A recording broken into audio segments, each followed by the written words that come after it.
Okay, you're right. I'm not. I'm really a nice, generous person, I think. Yeah, you is. I have my flaws, but I find it very hard to find them.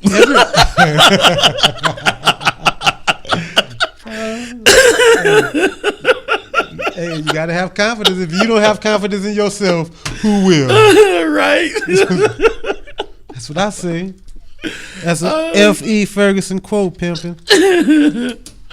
Yeah, y'all need to try out F.E. Ferguson photography, people. I've used him, and it's Ferguson Photography, etc. If you're looking for me. Ooh, right. Look at him. Yeah, because you know I got to put that etc. on there because I'm more than just pictures. I do it all, man. I write books. I'm charging you for this ad time you're getting. Since you're gonna say that, then check out my book, Turbulent by F.E. Ferguson. That's Turbulent by F.E. Ferguson. You can find it on Amazon. It's coming to bookstores near you. What is it? Tell us what it's about.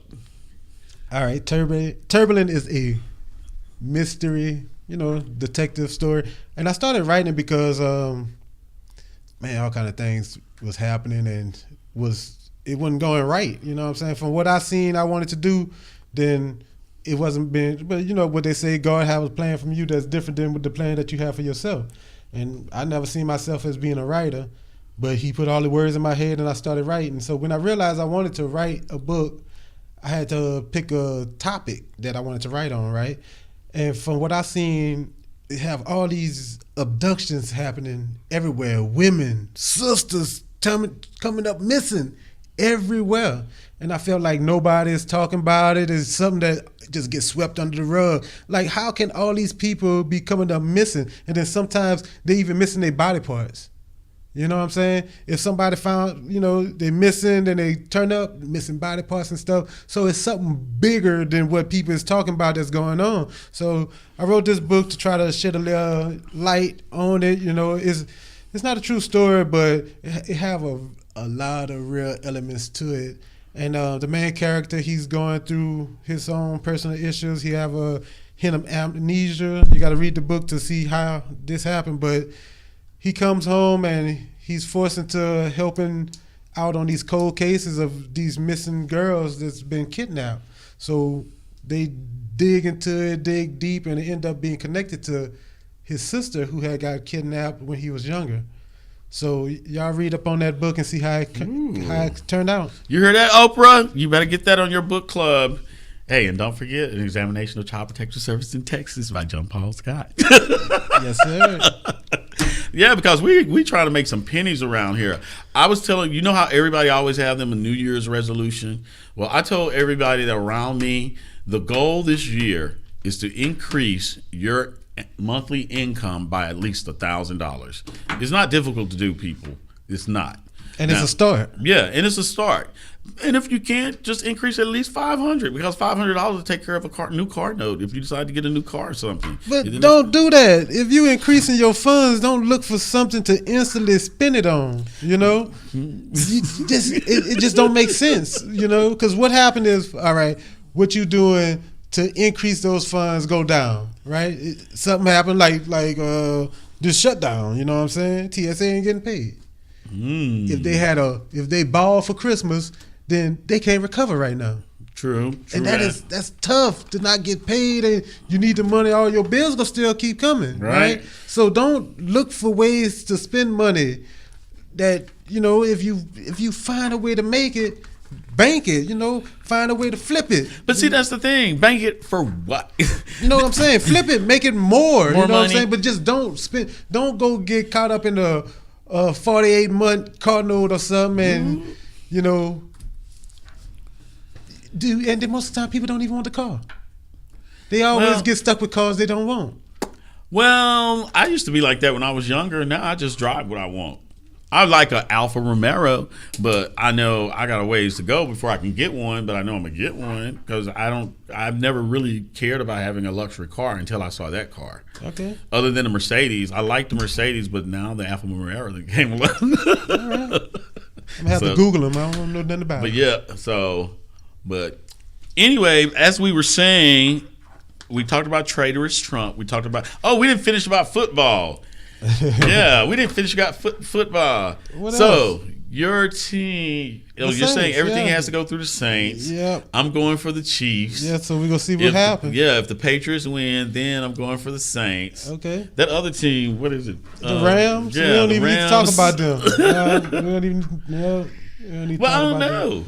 Hey, If they there, that means they have to be we'll see. somewhat good. We'll see. Oh, don't get me wrong. They some beasts, man. I wonder Man, what's the their defense, man. Hey, the defense on paper, these boys should be dominant. Should be monsters, man. They got Aaron Downer. They got Ndamukong Suh. Man, Khalid Thabit, however you say it, and Marcus Peters on the outside, man. On paper, They didn't this start with defense them. should be dominant. So they built that defense off players from other teams. Pretty much. Because I was about to say, I was like, wait a minute, everybody you named. Hey, they paid. You know, they put that money out there. You know what I'm saying? They want a championship, so they trying to pay for it. And Oh, okay. that's how you get it. You know what I'm saying? You go get the great players, the people that can handle their business. But it's just the defense ain't meshed like it should have. You know what I'm saying? Hopefully, it still don't mesh this Sunday. You know what I'm saying? So we can go on. But they the toughest team for us to play, pretty much. You know, I wanted Dallas. I really wanted Dallas. I wanted Dallas. I wanted revenge. I'm sure y'all did want revenge. Yeah, but that's Drake say, looking for revenge. All right. And believe me, we would have liked to have seen y'all play Dallas. Yeah. But it is what it is. Yes, it is. So, and are you finished with sports? Huh? Are you finished with sports?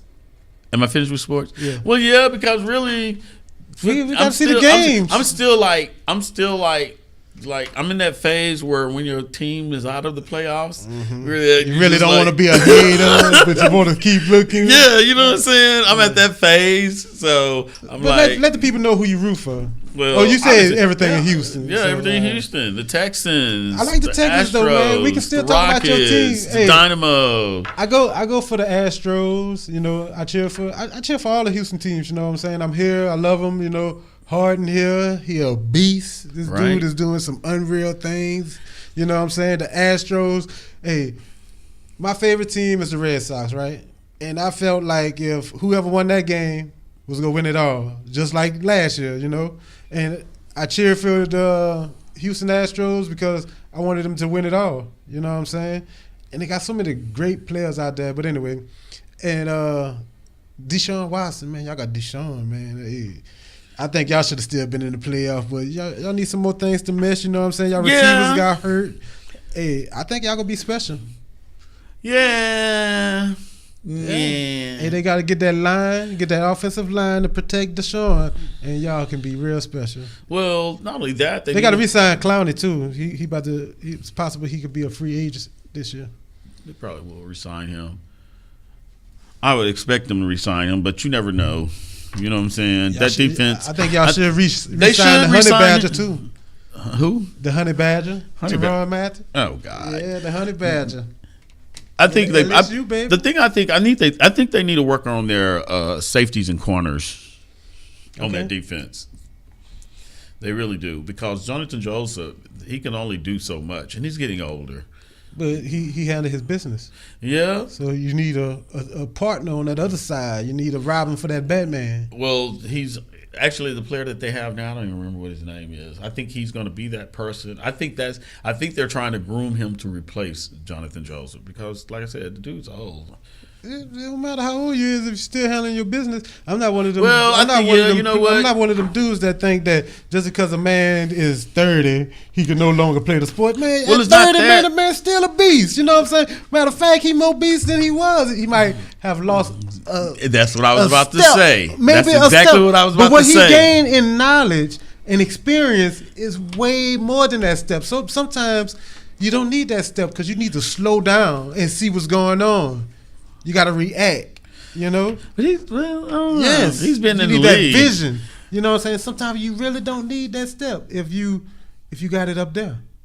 Well, I hope I hope really with him, I hope he don't do like Andre Johnson did. Go play enough for another team for what a do you season. want to do? Retire? Yeah. No, go make your money. They should have re-signed Andre Johnson. You can't blame a man for want to keep playing. If you know you still got it, go play. You should have resigned me. They were going to resign him, but he wanted more money. Why not? He deserved it. We talking about Andre Johnson. Man, look at what that man do in the community. You know what I'm saying? What he do in the community? He gives back every year, even since he retired. Oh, the Christmas stuff. He always giving back. Oh, yeah. You know what I'm saying? That man deserved it. Just like I deserve to be rich. So I could give back. I really would. I think if I was sloppy rich, there'd be a lot of happier people in this world. It wouldn't just be me. It'd be a lot of moochers. Moochers? Believe me, I know how to. I know how to cut them. 2019, no mooching. Right, no mooching. Psh, that's over with. It's a whole new 2019. It's another me. I started changing in 2013. Hey, moochers can be like a whole new bill. You know what I'm saying? Hey, that's another thing people got to watch out. You start to make, like you say, you want to increase your living by $1,000 a month. Some people see you increasing your living, and then they try to account for your increase. Ooh. You know but he is telling the truth, people. He is telling the truth. Okay, so we're just going to close that out with the sports. Now back to this government shutdown. Let me tell you guys what's in store for. Okay, if you do receive supplemental nutritional assistance, SNAP program, food stamps, your February stamps will be on your card probably by Sunday. Because of this government shutdown, the Department of Health and Human Services will not, and the Department of Agriculture will not have the funds to provide food stamps. So guess what? If Donald Trump takes this government shutdown for another month, guess what? You and your kids will not be getting your food stamp next month. And if you're one of those people, like some people I know, that get your food stamps and you buy your food, you take care of your kids and use that extra money, you may change it with somebody dollar for dollar, you know what I'm saying, to pay your electric bill and stuff, you're not even going to be able to do that. And the thing about this government shutdown is it's there because people did not go and vote, and them not voting, Donald Trump was elected. And another thing is they didn't care enough to go and vote for the Democrats to take over the Senate. So really, it's basically still, as long as Mitch McConnell will not send the bill to the president to sign, guess what? The government's going to stay shut down. They don't care. They ain't worried about their electric bills. They ain't worried about gas. They ain't worried about other family members and stuff like that. So it is what it is. I just hope that this time that Trump has been president, that people realize and understand the importance of voting. And you never really know. This may be what God intended for every one of us to go through what we're going through, because of the fact that he gave us that tool to get out of bondage, which is voting, and we're not taking advantage of the tool. So, well, a lot of us aren't taking advantage of the tool. Me, myself, personally, I take advantage of it. I take advantage of everything that the good Lord has given me. And with that being said, I want to go ahead and thank you all for tuning in with me and my co-partner. Okay, I'll see you guys next week, same time, and we'll just keep you in the know. Bye. All right, bye. Catch you guys later.